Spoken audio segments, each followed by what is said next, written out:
Fandranao ndray zay tompo anio raha mbola afaka iaino ny fanambaranao.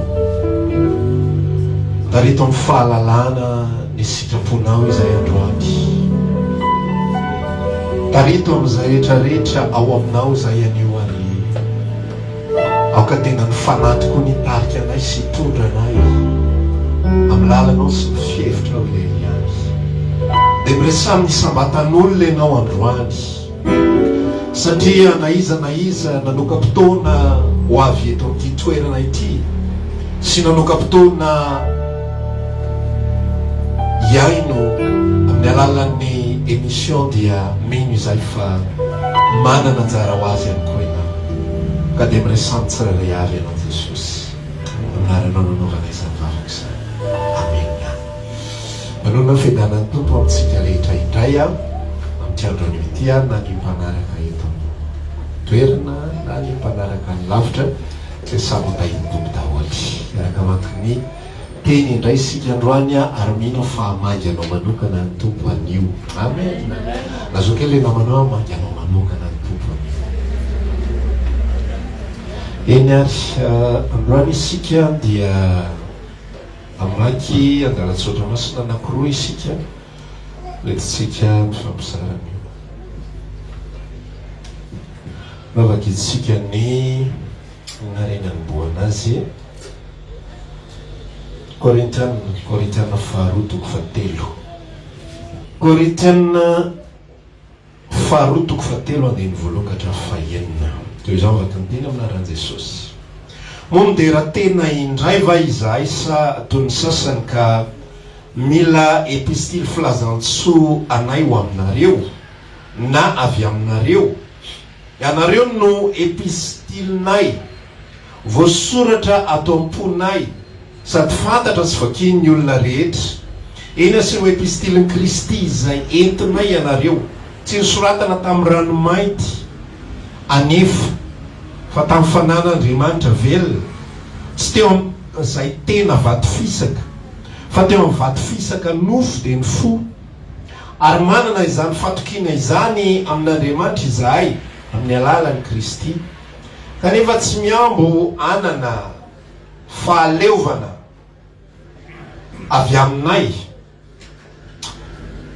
na hevitra na mininana amin'inona izahay, fa ny fahaleovanay dia avy amin'Andriamanitra izay efa nampaleo anay ho mpanompo amin'izay fanekena vaovao, nefa tsy amin'ny soratra fa ny fanahy, fa ny soratra mahafaty fa ny fanahy no mavelona. Romana toko fahavalo andiny fa efatra ambin'ny folo.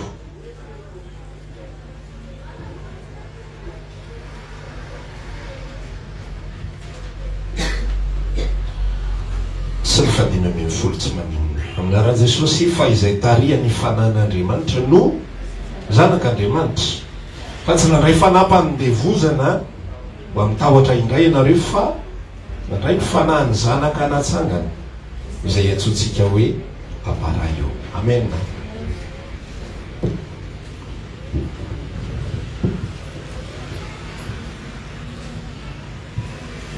Korintiana faharoa toko fahatelo evakitsika teo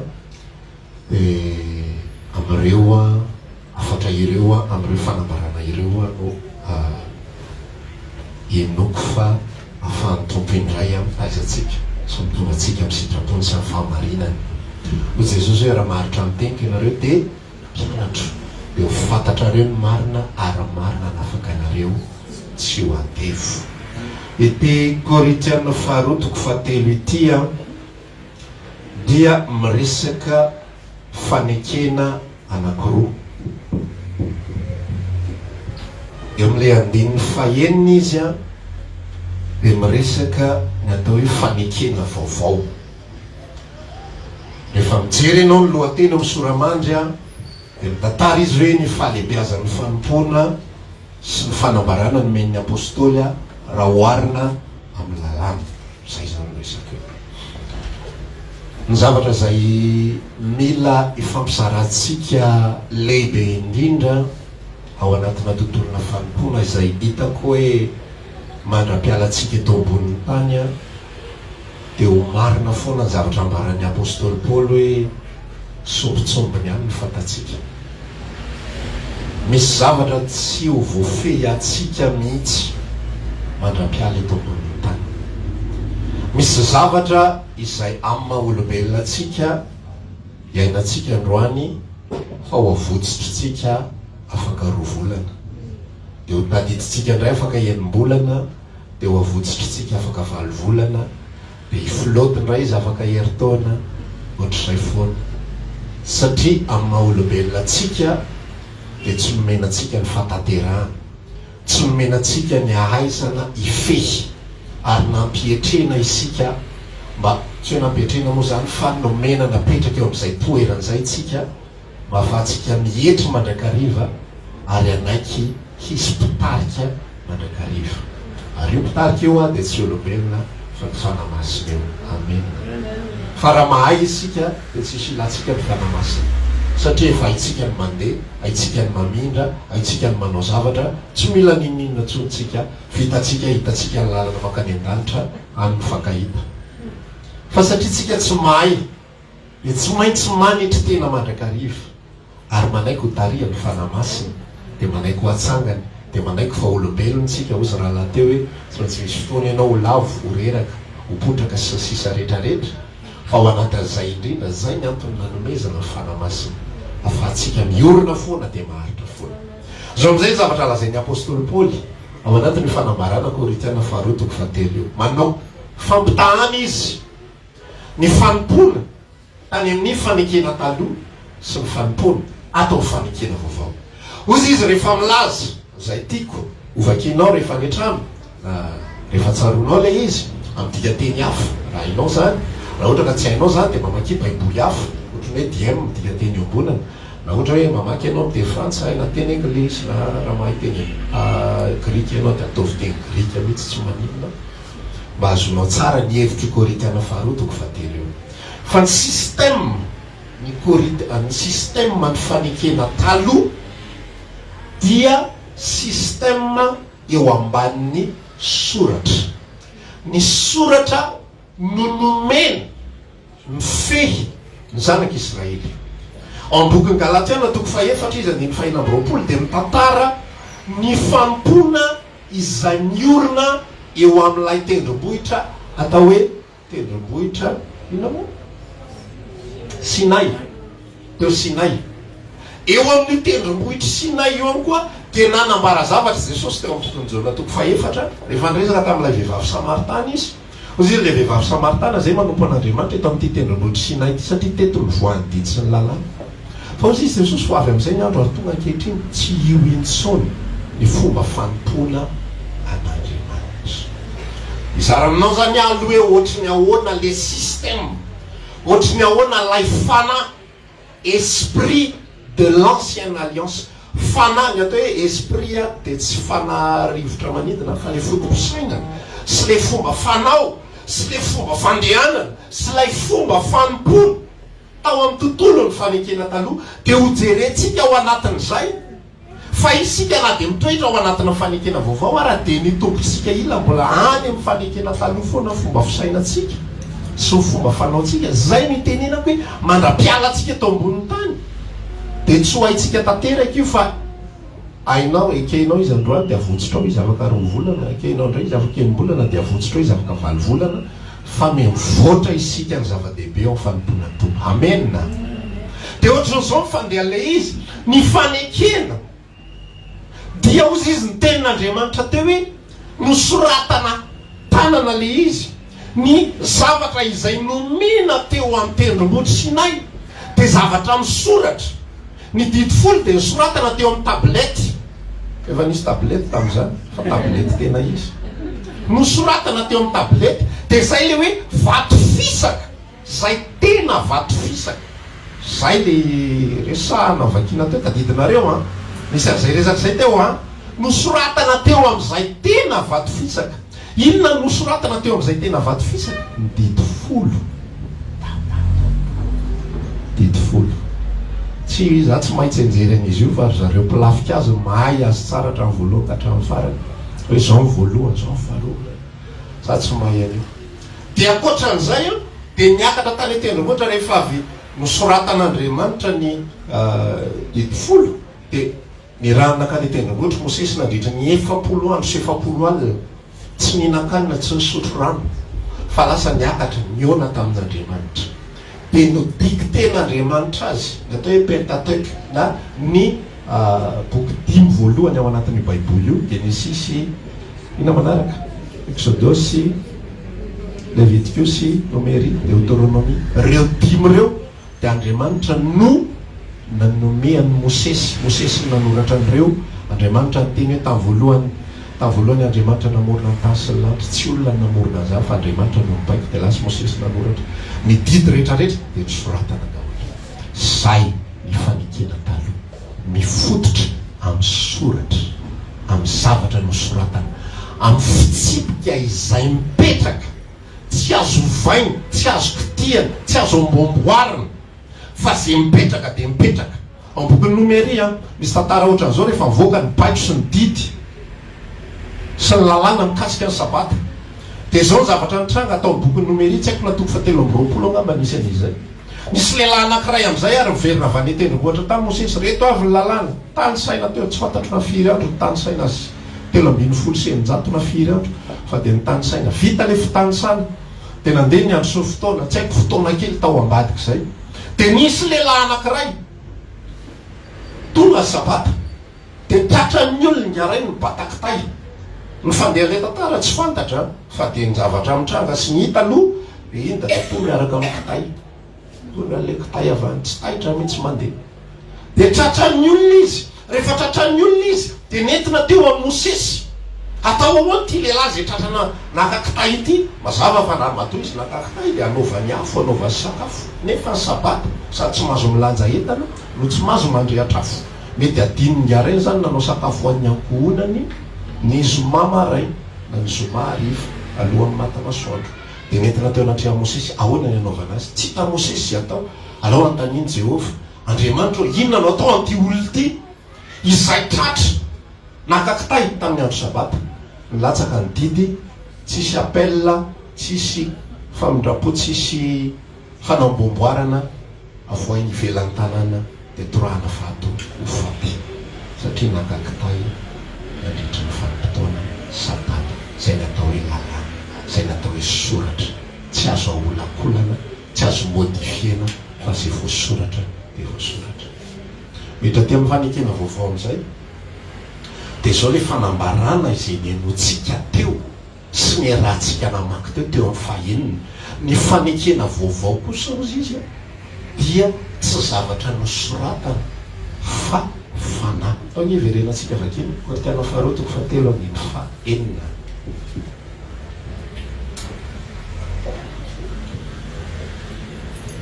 Korintena faharoa toko fahatelo andiny fahenina toy izao mivaka ny tena aminaran'i Jesosy zay efa nampaleo anay koa ho mpanompo amin'izay fanekena vaovao nefa tsy amin'ny soratra ozy aho hoe jere tsara rehefa tonga any an-trano ianao dika teny hafa fa ny tena dikan'izy io dia zao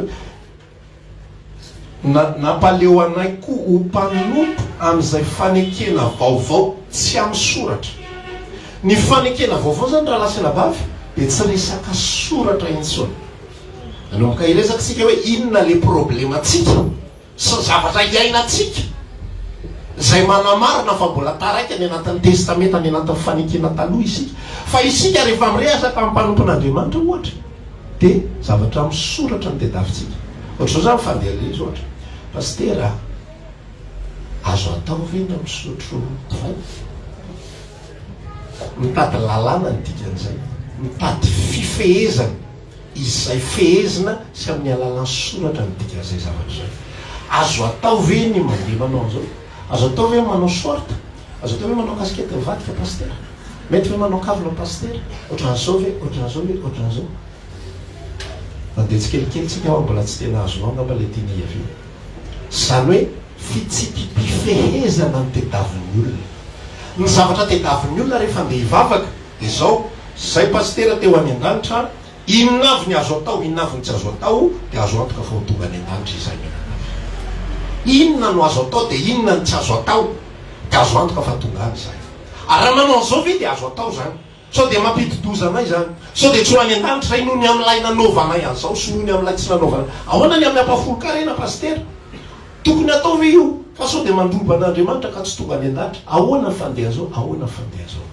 ozy izy Paoly amin'izay miresaka ny fanekena vaovao dia tsy amin'ny soratra tsy amin'ny toromarika olombelona sy didin'olombelona sy fitsipipifehezana vaovao omena ka ohatran'izao fandehan'ity fanekena vaovao ty dia ohatran'izao dia ohatran'izao dia ohatran'izao fa ozy izy ao amin'ny fanamasina ny soni ny marika ny tombo-kasehany fanekena vaovao dia ny fanamasina isika manompo an'Andriamanitra tsy amin'ny alalan'ny instruction tsy amin'ny alalan'ny torolalana sy toromarika hoe ireto avy no atao eo mantany olona iahoana ny atongavana ny an-danitra dia vakio ny baiboly zay ny akamaroan'ny olona mivaly teo vakio ny baiboly fa Jesosy nylaza raha teo any an-danitra zany lalana sy fahamarinana ary fiainana io Jesosy tsy soratra fa Jesosy dia teny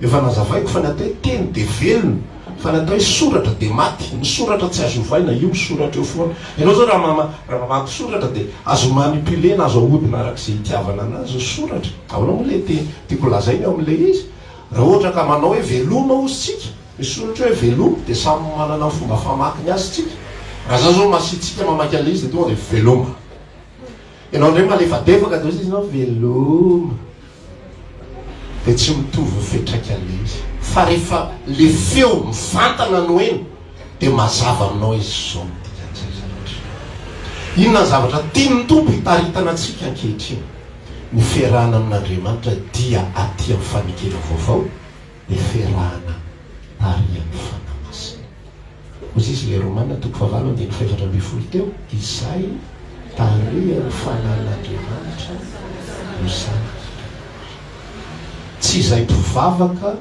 no zanak'Andriamanitra tsy izay kristianina no zanak'Andriamanitra tsy izay vita batisa no zanak'Andriamanitra tsy izay mpandray tsy izay nanao fihetsiketsehana maro isan-karazany tsy izay nanao vavakaverina tsy nanao zavatra PPP tsy natsangana fiangonana tsy mpitory-teny tsy manana titre maro isan-karazany tsy manana fonction maro isan-karazany fa zay tarihan'ny fanan'Andriamanitra isika ty amin'ny fanekena vaovao dia ozy izy ny tenin'Andriamanitra laza vo ny teny mihitsy ny Petera ny teny voalohany izay ny teneniny ao anatin'ny tory-teniny voalohany indrindra azan'ny apôstôly 2:7 mibebay ianareo areo ka samy atao batisa amin'ny anaran'i Jesosy Kristy ary ianareo andray ny fanomezana dia ny fanamasina fa ny teny fikasana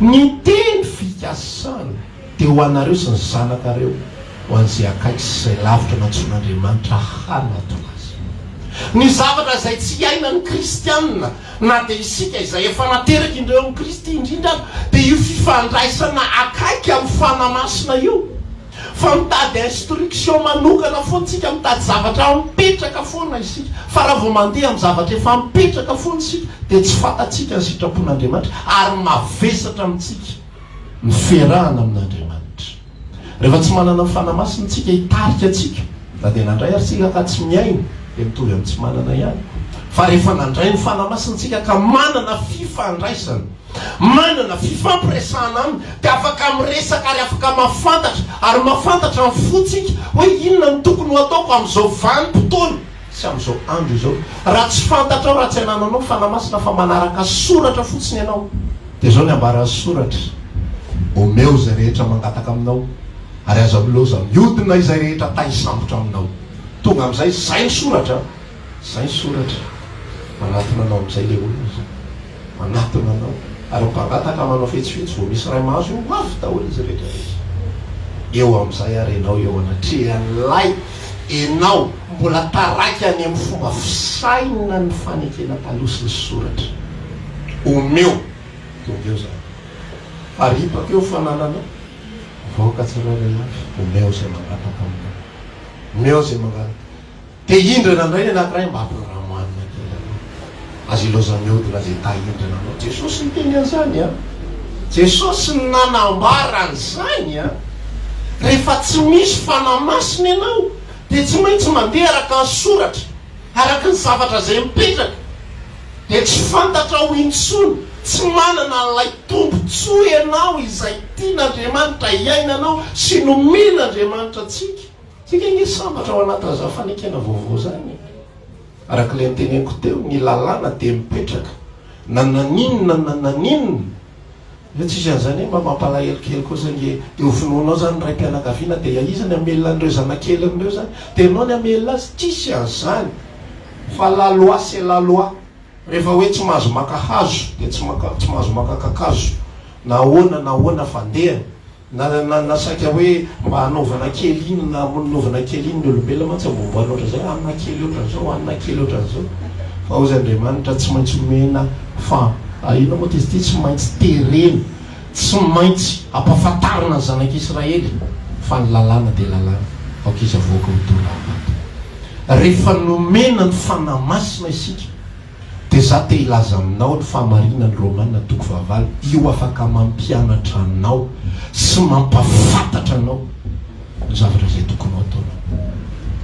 Rehefa miteny ny tenin'Andriamanitra araka ilay niteneko teo, miteny Jesosy Kristy omeo zay mangataka aminao, fa rehefa nandray ny fanamasina dia mahafantatra ary manaiky, ary ny fanamasina afaka mitarika aza mameany olo io.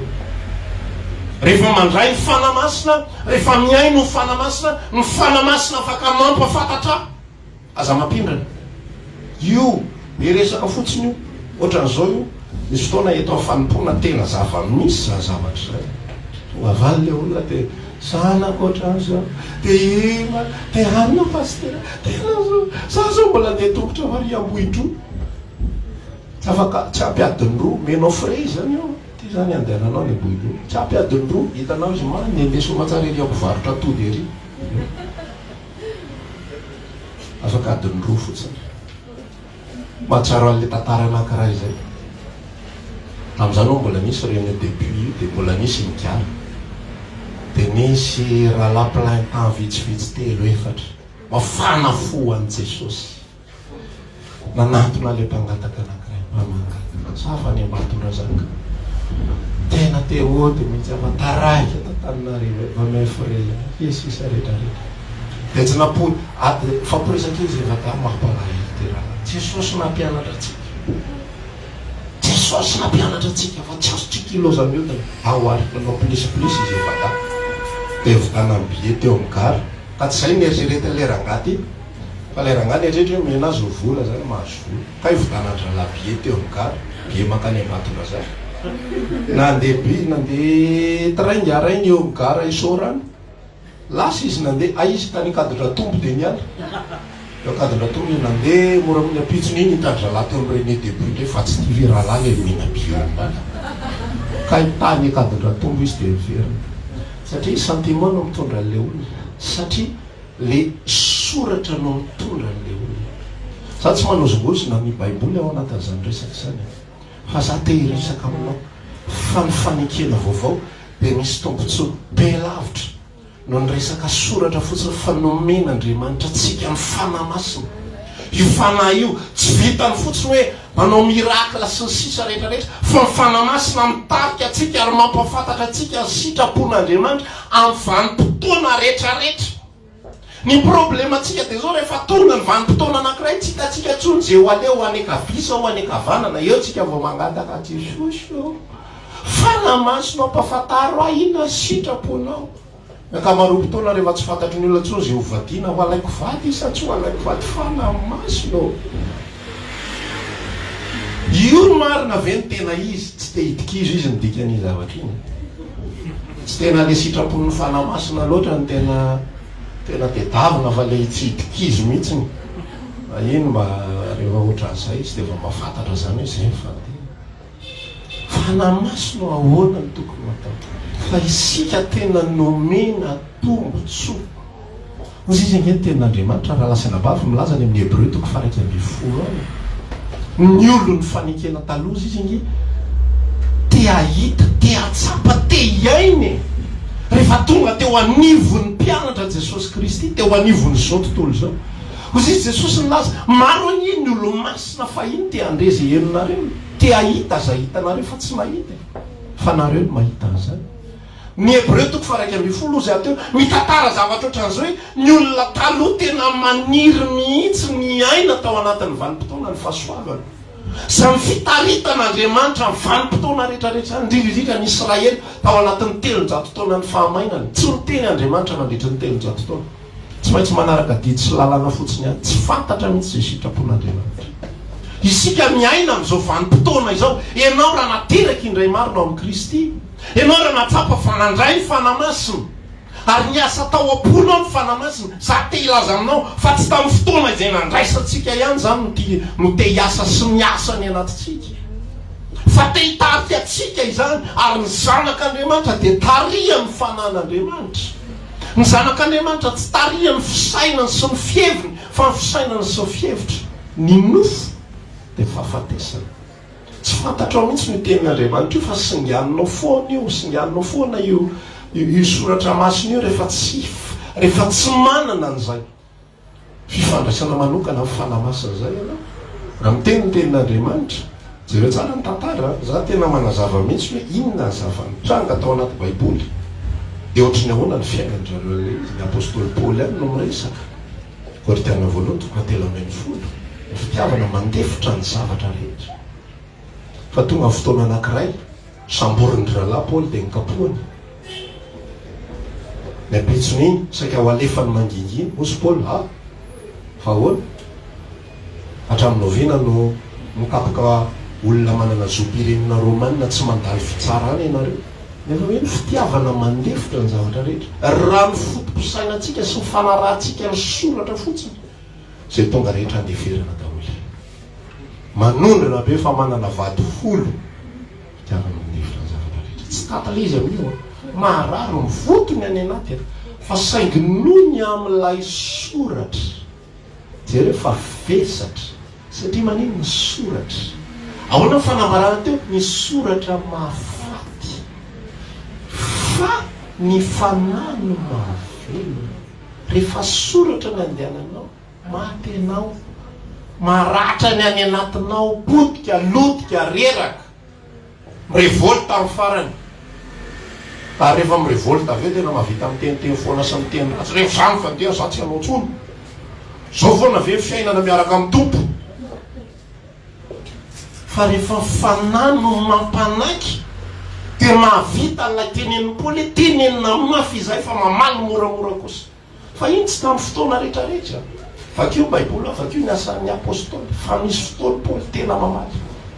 Ny fitiavana ny rahalahy tena tiako ianao rahalahy. Fanariko ianao eto anatrehany fiangonana androany. Zany ny zavatra nitranga. Fa rehefa soratra fotsiny ny raisitsika dia any amin'ny tsiziny andraisantsika ny fanambarana rehetrarehetra izay tarian'ny fanan'Andriamanitra ny zanak'Andriamanitra. Tian'Andriamanitra tsika ny fotoana rehetrarehetra manana relation. Ny tiako lazaina ao anatin'ilay relation fifandraisana, resadresaka, fifandraisana tena hoe tahaka n'io sakaiza io mihitsy amin'ny fanahy masina io. Fa tsy manompo fe manompo fotsiny tonga lahady tonga ady amin'ny joro vavolombelona ny amin'ny Jesosy. Misy olona ny tsy natao hitoriana ny Jesosy. Gaga ianao mahainao an'izany zavatra zany. Fa tsy ny olona rehetra ny hitoriany Paoly an'i Jesosy. Fa misy fotoana izy tsy mitory an'izany zavatra zany. Tonga izy dia manonona fotsiny mitory eo izy, mitory eo. Misy manohatra, tsy any amin'ilay manohatra izy no mitory an'i Jesosy. Fa tonga dia miteny mialahy, tsy mitsahatra ny manakatsakana ny lalàn'ny tompo ialahy, ny tompo ikapoka an'lahy. Misy fanahy masina mitarika, misy fanahy miasa ao anaty, misy fanahy mampafantatra. Mandeha izy, efa andeha any anatin'ny sambo izy, miteny amin'ilay ny fanahy masina. Mahery izy ianao, raky nefa nitorianao aho, tariana na tari, mbola hitorianao aho, ary indra izy amin'io voafantotra. Fa ao anatin'ilay fifatorana raha sainam-bavy misy hery ao anaty, misy hery ao anaty. Tsy mandefitra tsy fidiny. Zany te hilaza androany fa raha mbola tsy fidiny ny fanompoantsika an'Andriamanitra sy fandehanantsika araka ny sitrapon'Andriamanitra dia milaza anao tsy sitrapon'Andriamanitra ny zavatra. Mandefitra tsy fidiny. manao ny zavatra rehetrarehetra tsy fitiny, tsy zany ny sitrapon'Andriamanitra fa sitrapon'Andriamanitra zatarian'ny fanamasina. Raha nomeo anao dia misy fahafaham-po lehibe any anatin'ny foko antika, le hoe fahafaham-po liberté du cœur, fa tsy vesatra ho any ny amin'ny filazan'ny soratra masina ny antony anaovako an'izany zavatra, fa raha mbola vesatra ho azy zany izay natao hoe mbola mafanikena taloha ny fisainako fotopisaina. Israely manome ampafolo, tsy fondry zalahy mihitsy nyle ampafolo zay nampatonga azy tsy nanao intsony, fa nanome ampafolo izy ny farany, satria mivoaka amin'ny Malaky toko 7. Ianareo Israely dia ianareo rehetrarehetra zao mpandroba ianareo, matahotra ry zalahy, ay zany ka izy zany mampatonga anareo mamafy be anareo, tsisy ninina avy eo. Dia migoropaka iana zareo dia lasa izy manao an'izany zavatra, tsy fitarian'ny fanahy fa soratra dia misy fampitahorana eo akaikin'ilay izy. Za tena miresaka amintsika ao anatina tontolona fanomponan'Andriamanitra, maha izy ianao misitraka an'izay nomena anao, fa raha tsy zany ny fanompona, izay fanompona ataonao dia fanompona mitoetra ao anatin'ny fahafatesana ihany. Inona ilay fanompona mitoetra ao anatin'ny fahafatesana? Religion. Zany hoe religion io ataovy zao, araka hitsangantsika, tsy fantatro hoe manino tsika mitsangana. Na te hitsangana ianao na tsy te hitsangana ianao, mitsangana ny anaranao, na reraka tahaka ny inona ianao, mitsangana ny anaranao. Raha vao tsy mitsangana ianao, goainina. Anao rakitra tsika zao, tsy maintsy manao ianao, misy maso 900 mivandravandrany aminao any atao tsy mitsangarana. Ny religion dia mitoetra ao anatina esprit, ao anatina fisaintsaina ny testamenta taloha. Zany mampatonga ny religion mbola mitazona andro didifolo. Io fanambarana io tsy zany no miteny fa ny Korinthiana 2:7 manambara teo fa isika tsy ao anatin'ny vato fisaka intsony ny resaka, tsy ao anatin'ny manajany andro sabata, tiavany namanao tahaka ny tenanao, maninona avy izy aza mangalatra vadiny namanao sy ny sisa rehetrarehetra, fa ao anatin'ny soratra izay soratan'ny fanamasina ho apotsika. Amena. Tsy ao anatin'la instruction hoe zao ny ambaran'ny baiboly rahalahy, akatoavin'ny baiboly rahalahy, fa ao anatin'ny fanekena mihitsy ny fanamasina mitondra, mampafantatra miaino azy foana. Zany ny fiainana tiany Jesosy hiainantsika. Rehefa mamaky an'io baiboly ianao dia miresaka foana. Zaho izy tsy afaka miresaka aminareo toy izay amin'ny olona araky ny fanahy, fa olona araky ny nofo foana, satria mandraka ankehitriny mbola zaza foana ianareo. Fa maninona ianareo mbola zaza foana, mbola zaza ianareo satria maninona tsy miaino ny fanamasina ianareo. Zay mahatonga azy manambara amin'ny Romana 9:7 amin'izay, izay tarian'ny fanamasin'Andriamanitra ankereo olona zanak'Andriamanitra. Tsy izay mivavaka anke, tsy izay mahay baiboly anke, tsy izay makatò verset vitsivitsy mihely atao hoe zanak'Andriamanitra, fa zay mametraka ny fanahy masina ho mpitarika azy, zay mametraka ny fanahy masina ho mpitondra azy, zay manome voninahitra ny fanahy masina. Zany atao hoe manome voninahitra raha lasana bavy eo. Amena. Fa tsy fanahy masina ekentsika, raisitsika, tsapatsika ny asany tamin'ny voalohany. Taloha antsika tsy mila tenenina ninninne, fa tonga dia mikadone, tonga amin'ny fotoana tokony hivavahana matanjaka mihitsy ny any am-poany, tonga dia mandoalike, tsisy resake. Fa rehefa mandroso ny andro sy ny fotoana, lasa mijorom-bala ny fanahy masina, dia lasa mandeha indray amin'ny fihevitry ny fisaina ny soratra fotsiny antsika, manarakarak'izay veritsika fa izy fotsiny. Fotoana zao fametrahana ary fametrahana an'Andriamanitra ho toerana tokony misy azy dia tsy nafanimpoparika atsika, loha lalana atsika, pampafantatra atsika, tsy ny amin'ny décision izay tokony ho raisitsika irery ihany, fa zany dia mbola mitodika aty amintsika indray. Ozay hoe ty olombelona ty mandra-pialana eto ambony tany, misy toetra be dehibe tsy hiala atsika dia hitodika eo amin'ny tenantsika foana miandra-piala atsika eto ambony tany, fa tokony mba hihitsana. Fa raha mieritreritra ianao iza no vadiko, any amin'ny tenanao foana le izy. Jesosy aiza sekoly ampidirana izy zanakay. Zany ny lanin'ny sasan'ny fanahy masina, fanahy maso. Aiza ny ampidirana izy zanakay. Tsy ratsy zany, fa zany tokony 1%, 1%. Fa isaky mihetsika ianao tokony miresaka ary manana fifandraisana amin'ny fanahy maso. Fa tsy ho an'ny besoin anao, ho an'ny filanao, ho an'ny sitraponao. Enao foana. Sy ampametimety ny fiainana. fa tokony ametraka ianao ary tokony iainy tokony ametraka ny zavy fanamasina zany olombelona. Zany ty afatra ny hoe ty satria maneno isika manompo an'Andriamanitra fa tsy tian'Andriamanitra isika anana fotosainana mbola variana foana ao anatina instruction be dia be, ao anatina zavatra efa mipetrapetraka sy lamina sy drafitra be dia be efa mipetraka fa ao anatin'ny fitarehany fanamasina efa mivavaka ianao tena napetraka Andriamanitra mihitsy, tsy misy instruction be dia be. Endro mihitsy Andriamanitra tsy nametraka fomba fivavaka hafa koatra mivavaka nampianaran'i Jesosy tamin'ny andron'i Jesosy Kristy. Ny antony nanomezany mivavaka nampianarany dia satria manino mbola tsy misy ny fanamasina dia niteny tamin'ny mpianatra, mpampianatra ô mampianarana hivavaka dia nomeny mivavaka nampianaran'ny tompo tao anaty toko fahenina. Be dia be no olona na dia efa tia mivanimpotoana ny fanamasina ary mbola ray mezeny an-danitra ihany no tena hay, mbola mandeha structure, mbola mandeha firafitra be dia be, mbola manaraka zavatra be dia be. Ozy zao no amin'izao na voalohany ao milaza zavatra ohatr'izao hoe nareo izy tsy ampianarin'olona fa niositra ny mampianatra nareo. Jaona voalohany toko faharoa na toko fahatelo misy azy tsy ampianarin'olona ianareo, tsy ampianarin'olona ianareo, tsy instruction fa fanamasina mitarika, fanamasina mitondra hery. Zana miteny eto ary za tsy mpampianatra anareo, satria raha mpampianatra anareo dia zay teneniko rehetrarehetra manomboka amin'ny fantatro izy teo amin'ny 1:10 latsaka fahatelo manana tonga zao amin'ny 2:10 zao tokony arahanareo amin'ny antsipriana fa satria tsy zany mpampianatra anareo fa fanamasina. Dia fanamasina mametraka ao am-ponareo. Zay le nambaran'ny apôstôly Paoly teo, tsy amin'ny ranomaitro izy fa amin'ny soratry ny fanamasina ao anatin'ny fo. Ny fanamasina no misafidy hoe neny rahalahy ihany le amin'ny 1:10 latsaka folo ka hatramin'ny 1:10 latsaka 5 iny ny anjarany. Neny rahalahy ihany le eto amin'ity portion ity ny anjarany. Neny rahalahy ihany le fehezanteny ray ohatr'izao ny anjarany. Neny rahalahy ihany na le vavaka ao amin'le vavaka izy ny kaseko, satria tsy za tsy olombelona fa fanamasina ary tokony iaina atsika zany.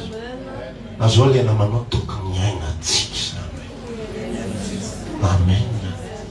Na tsy olona manderaka ny soratra fotsiny, tsika hoe tsy roboly. Ny Israely no baikoana ohatry ny omby, dia tsika koa mbola mitady baikoana ohatry ny omby. Za tsy rahaleva, za tsy rahaleva ka manao gauche sy droite, fa ny tompo irery ihany mahafantatra ary ny tompo no mitondra atsika. Izy izy filazana any amin'ny bokin'i Jeremia, Ezekiel any, za Jehova miandry ny omby, izy no miandry.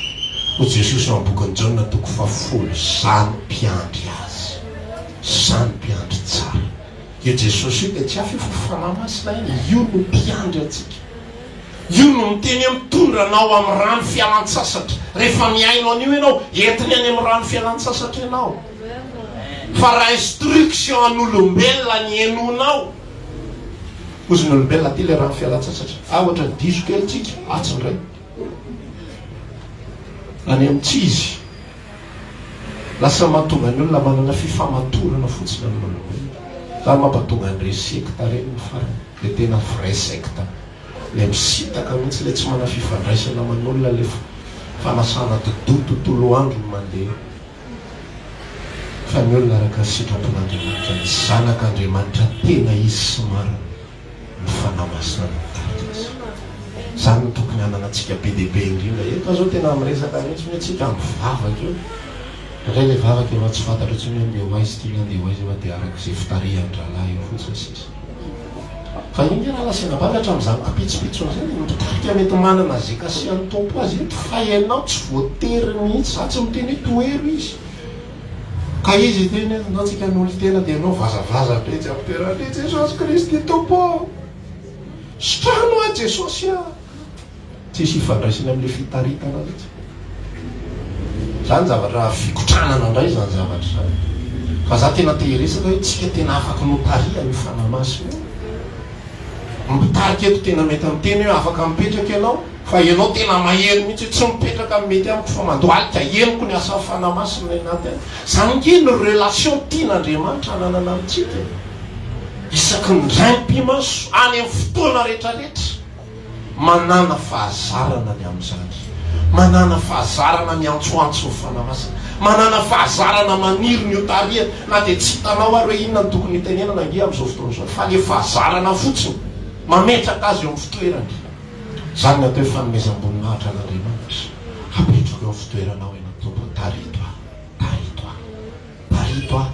na dia amin'ny zavatra kely na dia amin'ny zavatra hoe tsy hitakory ara hoe inona ny grande décision tokony ho raisitra tsisy resaka grande décision fa tena tonga dia any anatin'ny fo mihitsy ny tarito atompo dia ho any anarina tarito ajesosy tarito tsy voatery fahombiazana foana le fitarita fa na amin'izay zavatra ary ianao dia efa mampilamina ny any anatinao hoe raha ho anatin'le anao mangataka fitaritany iny no mahita olana ny ampovoany any tsy enao hoe mampilamina ny any anatinao any izy za nangataka fitariany na misy olana rehetra tsy maninona zany io zany sitraponiko io zany sitrapony na dia tomobile fatrany olana le tomobile io zany sitrapony misaotra ny tompo any taritiny atao anatin'izay fa matetika sika rehefa tratra olana any zay foana moa zany le olombelona efa midofotra efa trotraky ny ati-tsaina vao mba natsiaro anao tompo menatra tsy samy taraina ary Jesosy fitiavana zay foana nanao re adino tsisy trasiny Jesosy fanamasina mihitsy a elanelana lady manova tonga le fahavalom-potoana na mivavaka reo amy fahazarana ohatsy tonga amin'izay le problème menatrako menatra fina moa zany vavaka fa fina moa zany resaka tamiko adaly adala ny tena tompo tsy te avela mifanahy tary resamy fona raisy tompo izy alerantsika iny milala raisy tompony toerana raisy tsy atao bengonany zany izy zany religion zany raha aty fotsiny any fa ny fiainanao andavanandro zany atao hoe Jesosy fiainana zany atao hoe Jesosy fiainana miara-miaina mifanamasina velona nge ny fanahy zay nomenatsika e so verinao fa fanahy matory nomenatsika tsy fanahy osa no nomenatsika fa fanahy mahery fanahy velona fanahy izay nanangana an Jesosy tamin'ny maty zany miasa ho anatsika dia nefa velantsika hipetrapetraka le izy ohatran'ny olona anankiray mba tena kotrana manabokony fa vita no kotrana sy fanabokony mipetrapetraka matoritory tsy hita hoe atao inona fa dia asiony vahoaka fotsiny zany izy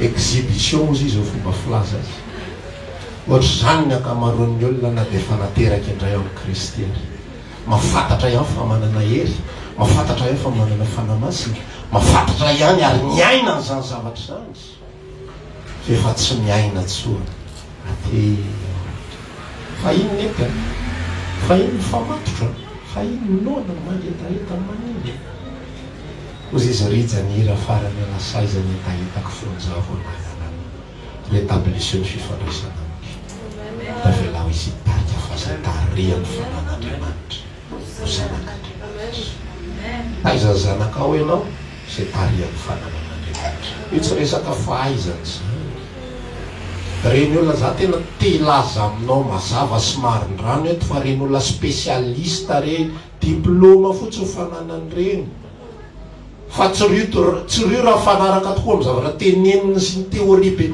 io zao fanehany io ohatra matsy psykôlôzia n'olombelona makatsy makaroa dia ohatran'izao dia ohatran'izao dia ohatran'izao dana jereo zanany ahoana tsara moa zany le psykôlôzia n'olombelona miresanao iny dia jereo fiainana eo fa tsy mifanaraka amin'izay akory fa teoria hafa mipratika hafa le olona mitantara be io fitiavana couple io zany mpivady zany tena ohatra zao rehefa mijery azy ianao tena retina male tsy miady tena tokatrano sambatra fiadanana raha mboatry ny io vady koza ny sasany laha amin'izay menaka azy rehefa jerenao amin'izay ataotsy ohatran'izay akory le izy fa ahoana ny ohatran'izao fa ahoana n'izao tsy teorian'ny olombelona mitarika atsika fa fanamasina asa fela hipetraka izy asa fela matory izy fa rehefa matory izy dia mavesatra ny fiarahanan'Andriamanitra tsy fantatro ny sitrapona tsy hainao ny sitrapon'Andriamanitra tsy voatery rehefa hobiazana araka ny heverintsika fa ny sitrapon'Andriamanitra dia efa structuré efa mahafantatra izy eto dia mitondra antsika ho fiadanam-po ao anatiny. Amen. Zay no afatritsika amin'ity androanio ity avelao ifanamasina raha kivavaka isika dia samy miresaka amin'ny tompo amin'ity androandroany ity hoe raha ohatra tsaronao hoe fahiny ianao tena nanana an'za fifandraisana fanamasina za fa atoato ianao na mivavaka ary tsy hivavaka io raha lasana vavaka na vavaka ary fanahy mitarika sisa ny ten'Andriamanitra amin'azy hoe tsy fantatsika zay vavaka tokony ataotsika fa mifanahy no mamonjy atsika mifaly amy atsika ary mivavaka amin'ny fitarina tsy azo tononona ny fanahy daholo ny zavatra rehetrarehetra ary zay ny fanekena vaovao ny fanekena vaovao tsy testamenta vaovao fa fanekena vaovao fitarian'ny fanamasina ny fanahy nomeno ho an'izay rehetra. Amen. Atsika hivavaka anao hitsangana mihitsy sika dia resaka amin'ny tompo androany izy ny ten'Andriamanitra milaza hoe iraka solon'i Kristy zahay ilaza aminareo mihavana amin'Andriamanitra nenareo. Za koa hiteny androany iraka solon'i Kristy zahay ilaza aminareo mihavana amin'ny fanamasina nenareo. Aoka izy no mpitarika atsika tsy mila tenenina akory ianao hoe aza manao azao aza manao azao aza ataovy zao mandehana makary asa atao ty fanamasina mitarika anao ary izy ampafantatra anao satria izy manoratra ao am-ponao. Mila fantatrao androany fa izy te hanoratra ao am-ponao, te hanoratra fiainana izy ao am-ponao, te hanoratra fitariana izy ao am-ponao fa tsy tiantsika mandeha fotsiny araka ny zavatra efa mipetraka.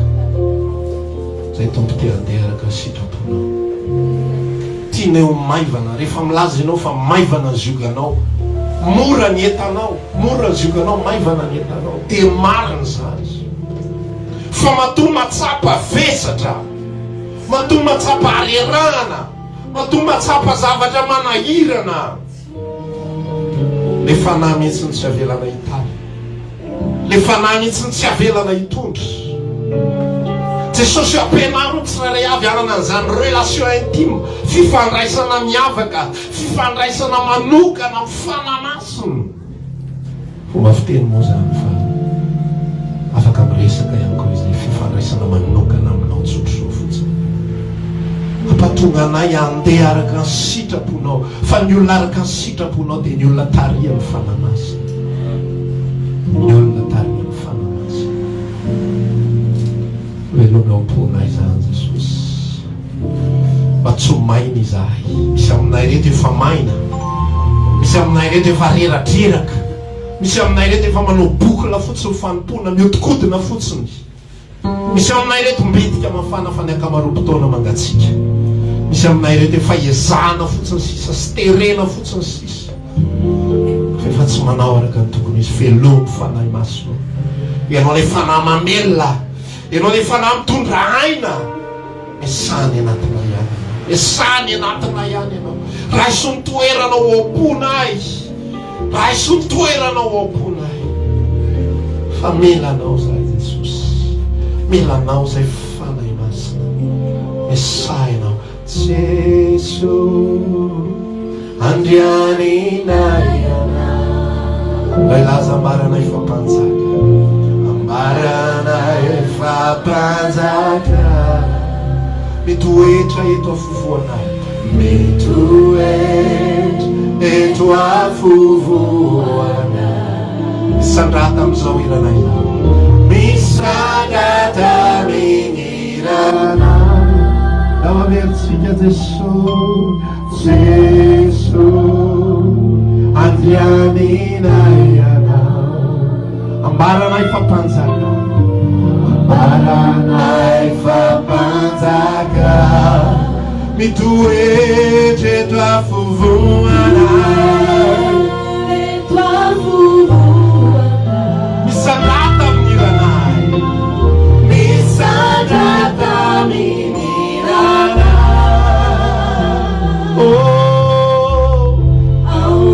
domine